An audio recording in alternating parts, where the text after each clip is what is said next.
Hi, everyone, and welcome back to Micro Investor, where we do technical analysis and price predictions on many different cryptocurrencies every single day. Now, in this video, we're going to be talking about Algorand and picking up where we left off in the previous Algorand video. Now, there are some things that I did delete in this video from the previous video, and that is just due to the fact that we're trying to figure out what's currently going on with the price. Have we completed the fifth wave?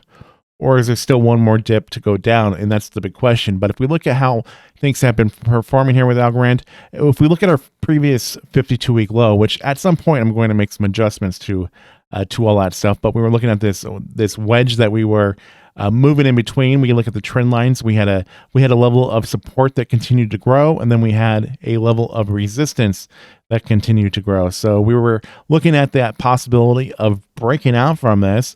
And that was just before everything happened with the situation with FTX.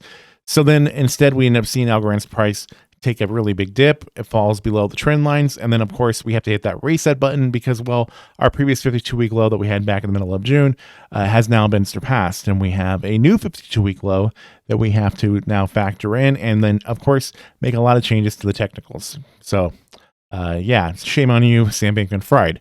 Anyways, so if we were looking at how things had played out, if we take the date from, say, November 7th, just before the price of Algorand dropped from the FTX situation, if we were to look at that, how it came down with, so far we can say that we have a wave 1, a wave 2, a wave 3, and then the big question is, are we done with the wave 4? Are we still within the wave 4? Are we done with the wave 5? And now we're moving up. Are we within that transition now of seeing the price correct?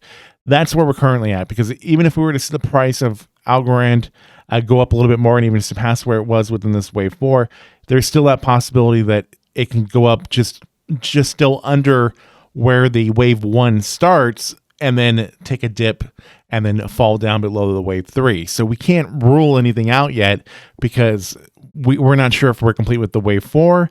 And we're also not sure if we're complete with the wave 5. It's all up in the air until we have a price movement that really tells us otherwise. But to look at this, in my opinion, I don't think we're done yet with the wave 5. If we were to come down lower here, I think that there's a possibility that we would see wave 5 extend a bit more. That's just due to the fact that it doesn't look like that's enough of a price movement, given the fact that the waves here are a bit longer. So if I was to take the Fibonacci retracement and I was to take this from our current lowest point that we do have and take that all the way up to our highest point. So if I was to take our complete Fibonacci retracement, I was to take this down and put this right at our wave 4, then what it looks like to me is that it's just not enough price movement to the downside for that wave 5, because our wave 3 comes close to that 382 Fibonacci level. And then the wave 5 goes just below that. So, I mean, it could be complete, but at the same time, I'd say that there's still a possibility that we could see it come down a little bit lower than that, and possibly even closer to the price of 21 or 22 cents. Let's go with 22 cents. I think that would be more realistic. And so I think that we would need to see it come down within that range, and it would just be more attractive in that case. Let me actually just put a box here where I think that we would be seeing this. So, of course, we're going to see this come down. So in that case, let's assume that maybe we might be seeing this drop down somewhere within this price range. Let's go with red because, well, it's a bearish situation here. So if this was to come down one more time and reach within this red rectangle, then there could be a possibility that then completes the wave 5. But otherwise, if we continue to see this work its way out and move up, then after it does pass that wave 1, and then we can kind of just assume that we're possibly just out of the woods now with Algorand going back down.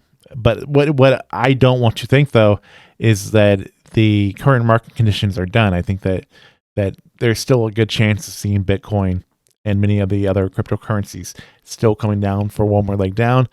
And that's my fear, that we would be seeing that end up taking its place with Algorand one more time. So I think it still has one more run down, and we would make that adjustment to the fifth wave. But anyways, with that being said, I'd like to hear you guys' thoughts and opinions about that. Do you think that we're already done seeing that bottom here with Algorand, and now we're working our way up? Or do you think that there's still one more move to the downside to go? I'd like to know. So that being said, please like, share, comment, subscribe. New content coming out all the time. I talk about many different cryptocurrencies every single day, like Bitcoin and Ethereum, and many other altcoins as well. Thank you for watching. I'll see you all in the next one.